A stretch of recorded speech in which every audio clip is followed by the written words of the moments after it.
It's Patio Side Chats with Fernando Martinez from Chaparral Pavers with tips and advice on landscaping and gardening. Here's Fernando Martinez. Yes, indeed. Welcome, and good day to all. Today we're going to talk about sprinklers, irrigation controllers, timers, and drip systems, all that fun stuff out there in your yard that you really need to watch out after for multiple reasons. You could be leaving a lot of money on the table and wasting, one of our most precious resources, if not the most precious resource. Your plants could be suffering or not doing quite as well as they should. And some of these fixes are really simple and easy to do. And that's what we're here to talk about today. So I'm going to get started. And we're going to give you some really good golden advice and motivate you to get out there, take care of it, and save your dollar bills and have your plants be happy and flowering and blooming and, taking care of that precious resource, our water. And so the first thing I think we get the most questions about is the timer, how to set the timer, what zones do I have, and maybe programs. How do I know how long to leave each of the run times for?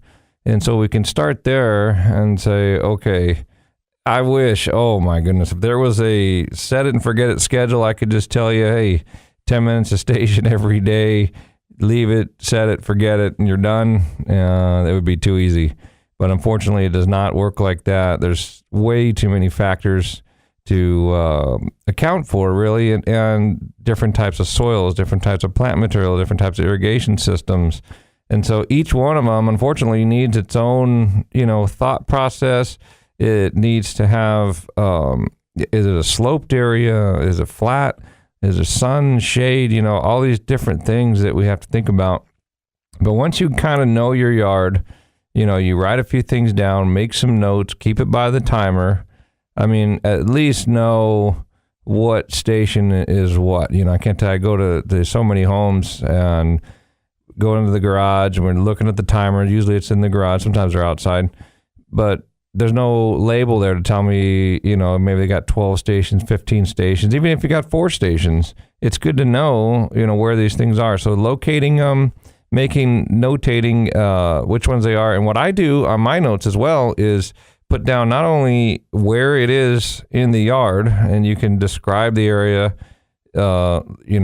west side of house, with directions, or you can say, west lawn and describe the area, or north planter bed.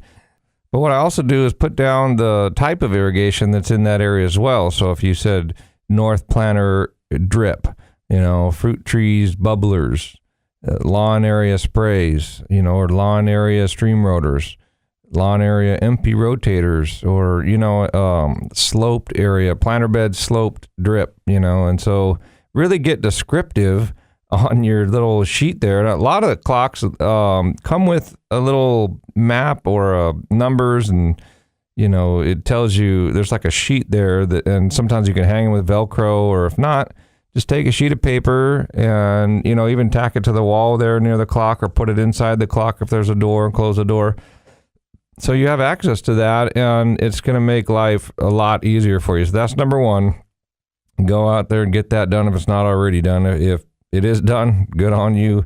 You're a step ahead of the game over most, and you're going to have an easier time really figuring out what things need which, and watering and all this kind of stuff. So once you've got the areas and the types of irrigation that it is, the types of plant material that it is, now you can really sit down and think about how long should it run. And I just want to go over some common times of lengths of depending on what it is, and common amount of start times and common number of days. Now, this doesn't mean that that's what you're going to set it at. It just means that those are some, overall guidelines and parameters, and then you can somewhere to start anyway.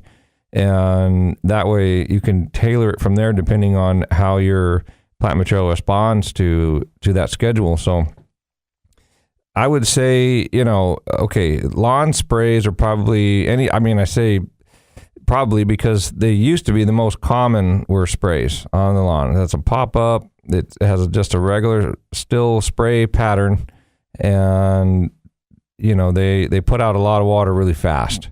And so that's been the most common for a long time. So on lawns, if you have sprays, anywhere from 5 to 10 minutes is a normal setting for a spray head. Now, if you get on a sloped lawn, what you want to do is you want to go out there, turn them on, wait the 5 to 10 minutes, and this is really important, and see if there's any runoff. And as soon as water starts to run off the grass or move to another area or puddle up, whatever length of time that is, that's the appropriate length of time to set that clock for. Now, if it's like 2-3 minutes and it's not long enough or not enough water to get to the lawn or keep it green, you have to use multiple start times. And that is what I do. I would say the most common amount of start times is 1, but I would highly recommend that you use 2 start times almost every time on every clock. You should be using 2 start times. And so if you want to water 20 minutes on a zone, break it up. Water 10 minutes, wait an hour, and water another 10 minutes. It soaks in much better. A lot more of the water goes into the plant zone and where you want it and is available for the plant. Leaving it on for 20 minutes, and again, depending on what type of system it is, could actually result in wasting of water. It could be running off onto the sidewalk, could be going right into the curb and right on down the street. And you're paying good money for that water. And that is a wonderful, precious resource that we have. And I hate to see it. And I see it all the time. I see my neighbors doing it. And, I've talked to them about it and try to let them know, hey, use multiple start times. People get set in their ways. They don't want to do it, get out there. And I don't know, for whatever reason, but that's what this show's about, is to motivate you. And if you're listening out there, neighbor, that one's for you.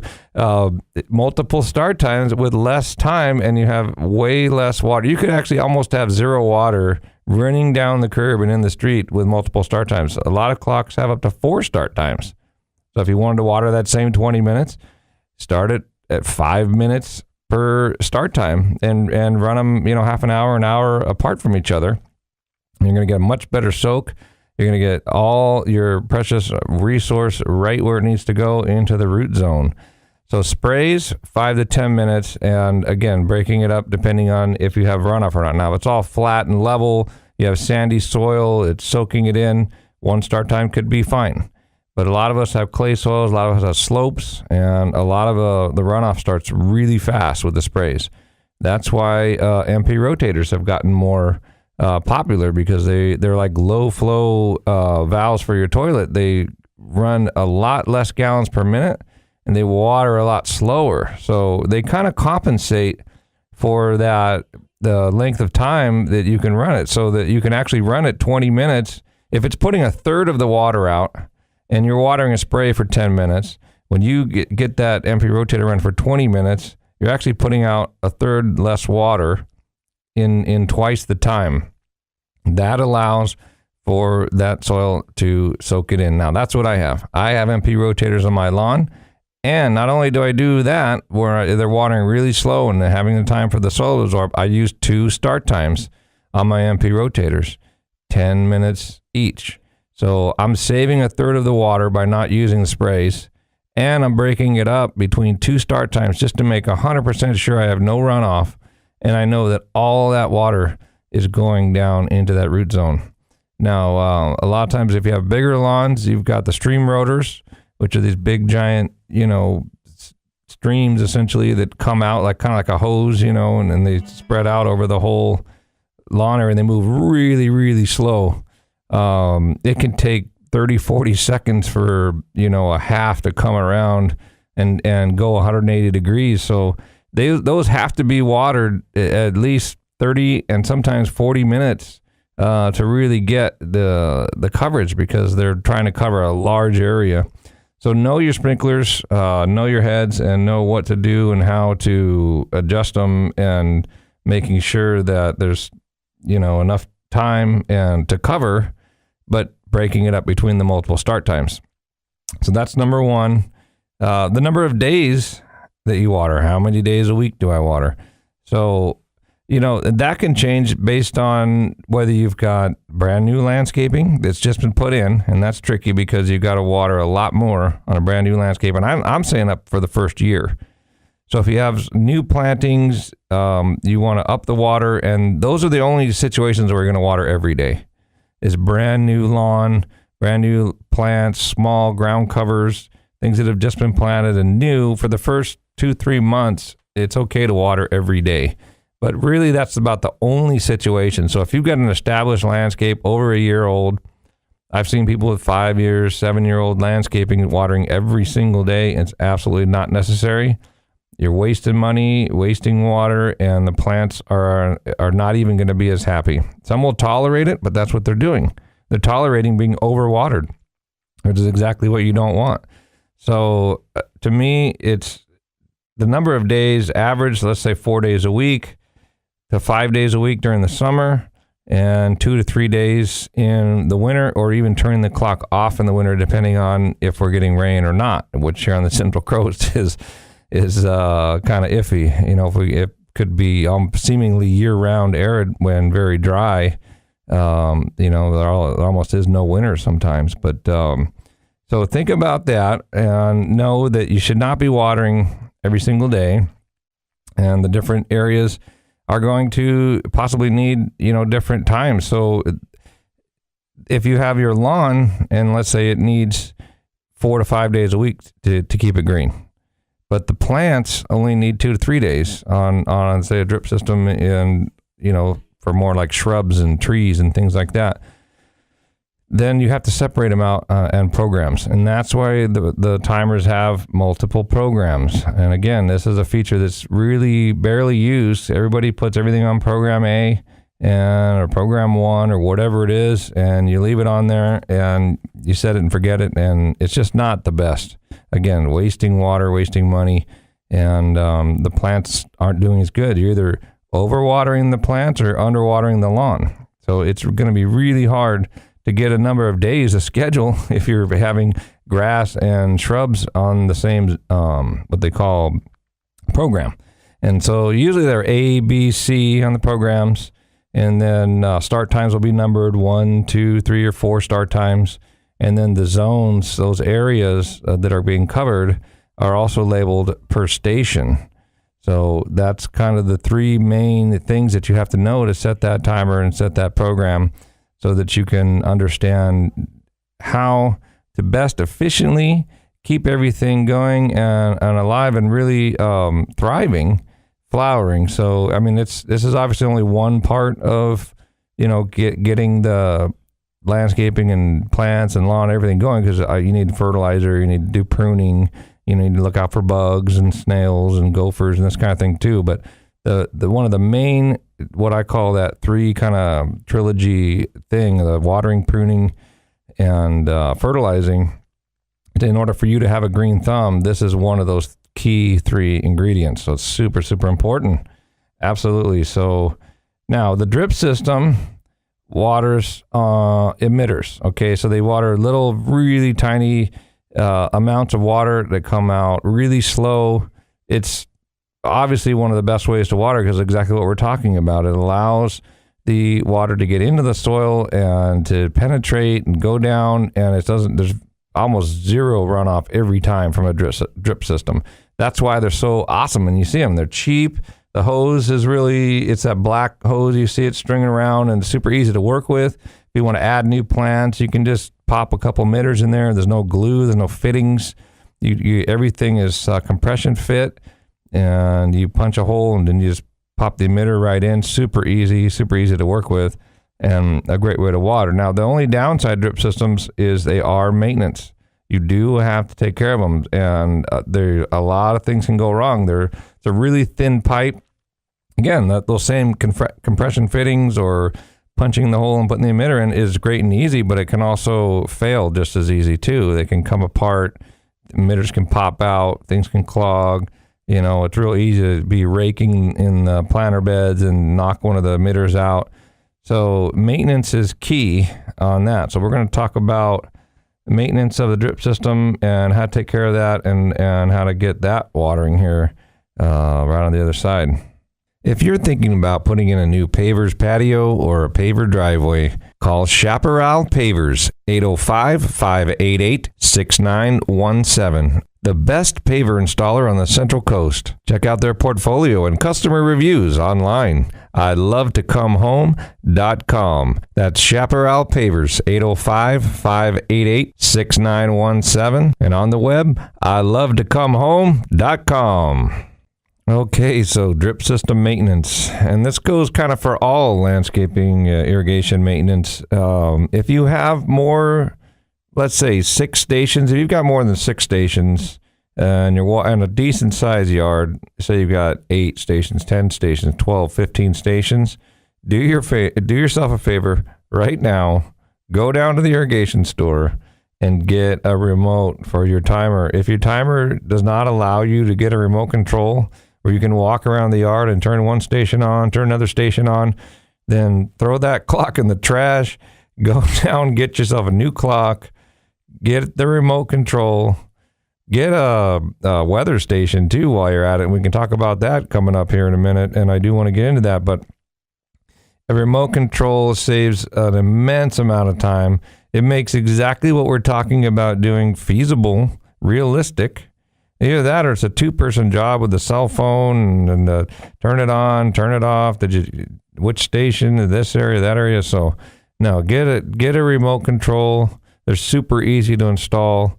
If you're not sure how to do it or how to get it done, hire it out, get a handyman, get a landscape contractor, because it's something that's really, really important. I've got 8 stations, I think, at my house. Maybe 7, but anyway, I have a remote. It's not a huge yard, but I cannot tell you, I use it every time when I go out to check the sprinklers, and there's always going to be something going on. If you haven't checked the sprinklers in 3 months, 6 months, forget about it. There's something's going wrong. Guaranteed 100%. If it's been a year, 2 years, you're one of the guys that's wasting money, or gals, excuse me, and water's going down the street. You're either under, over the plants. It's just, there's just no way around it. You've got to get out and do it. You're a homeowner. Maybe you've paid for a nice landscape install. Maybe you've worked hard out there all summer and got a new landscape area, or you're trimming things up and keeping things nice without doing that irrigation check, without going through the timer and doing these things. It's really all for naught. You're just kind of, you're asking for less of a value out of what you've done. You're going to gain a lot less. So super, super important. So take your remote, if you can, and go out into the yard and turn the drip system on and walk around. What I do is I listen. When the drip system first comes on, you hear this kind of a hissing sound. The air's going through the tubes. It's starting to come on. Then all of a sudden it goes quiet. Once the whole line fills up and pressurizes, it should be making very little sound. And actually drip, it's hard to tell. Is water coming out? Is not coming out?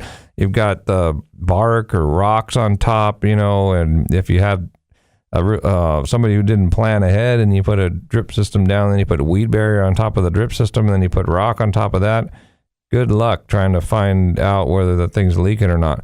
But one of the biggest clues and one of the easiest ways to do it, and this is the hot tip of the week, you'll hear it. You'll hear this a sound that shouldn't be there, and that's the easiest way to find out if your drip system's leaking. Is walk, make sure it's quiet, turn the stereo off. Hopefully the neighbor isn't rocking and jamming his tunes or whatever, and walk around your drip system. Again, it's going to make sound when you first turn it on. Then it should go quiet. Then you walk around and listen.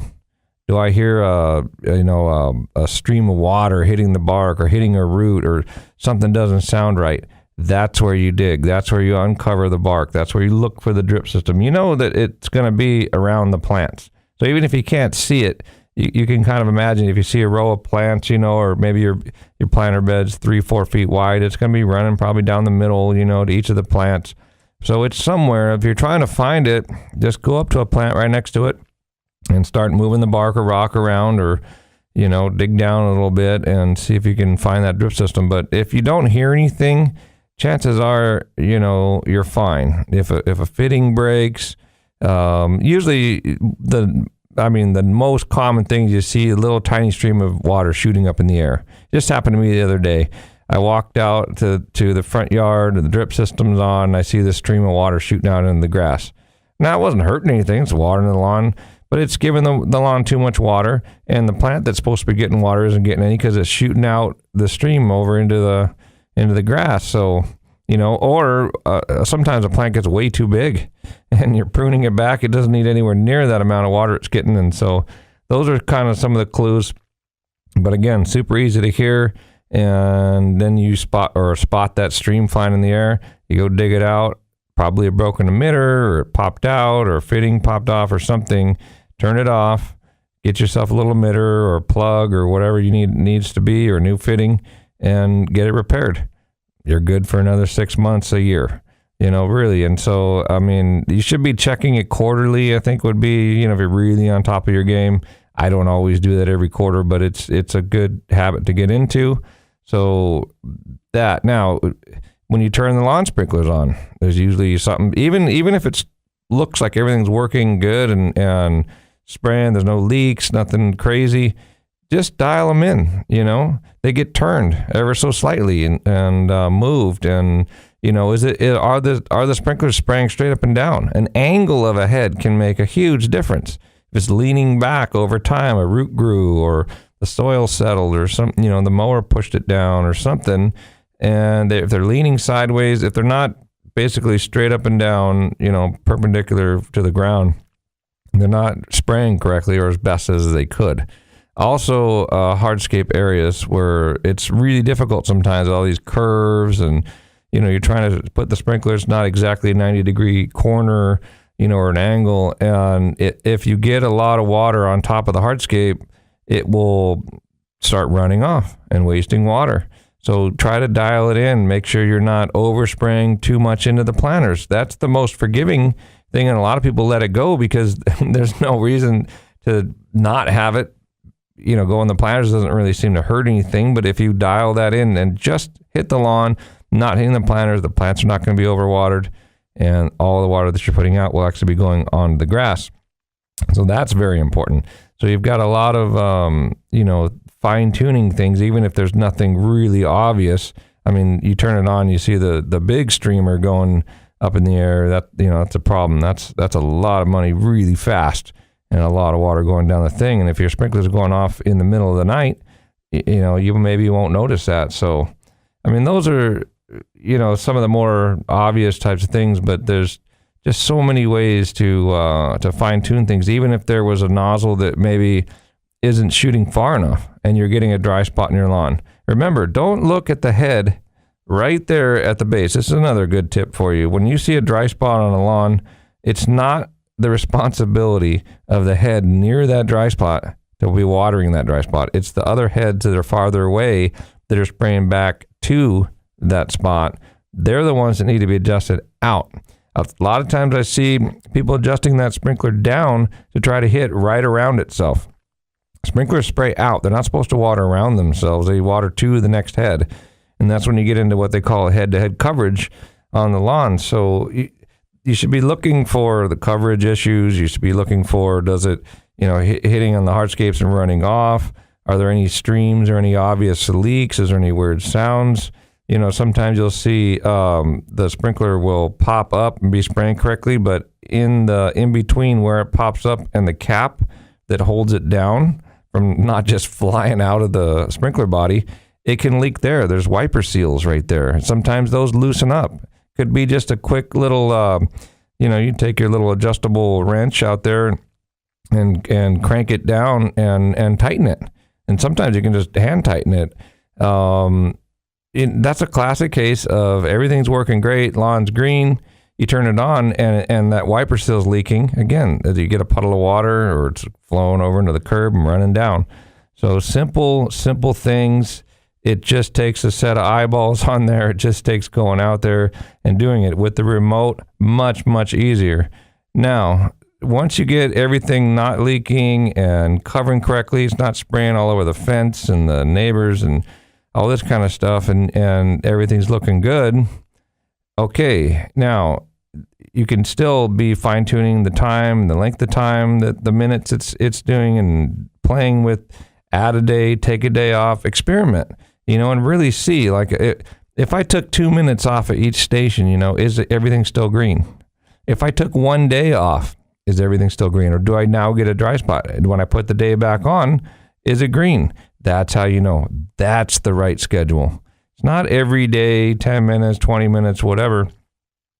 It's 18 minutes, 4 days during the summer, and then the fall I do 3 days, or, those types of things are really where it's the little tiny increments, fixing every little leak, getting the drip system fixed, taking a day off, taking 2 minutes off a station. All those little changes that you do and those little fine tunings all add up to huge, big savings in the end when you add them all together.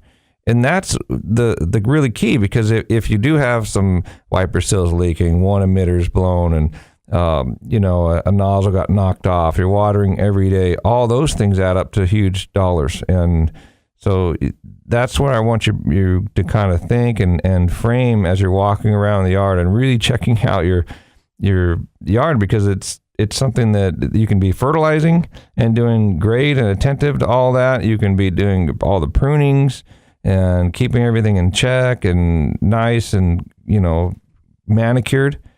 But without the watering, you have to do it. You've got to really, really look at that and fine tune it, and you're going to be so much better off. The plants are going to love you. The grass is going to be super happy, and you're going to be saving money and water. So that's a really, really good thing. Now, I told you I was going to talk about the weather station. There's so many with technology nowadays. There's so many things you can do. But there are some simple modules that can be put onto a clock and have it adjusted. So at minimum, a rain sensor. So I just think of like everybody's house through the whole Central Coast. When it rains, if they had a rain sensor on their clock and nobody's clock was watering while it was raining, how many gallons of water would we save? I mean, right there, that alone. So a rain sensor is huge, minimum, because you don't necessarily think about it right away. It rains another day, and then third or fourth day, you're like, hey, the sprinklers are still on. I better go out and turn that clock off. Well, wouldn't it be nice if it turned itself off when it rained and waited a couple days after the rain, which are the really good rain sensors? They'll have little discs in there that get moist, and you can have on mine, I got a little window. I can actually adjust how fast those dry out. I adjust it all the way down, so it takes the longest time for those discs to dry out before it allows the sprinkler system to come back on after a rain.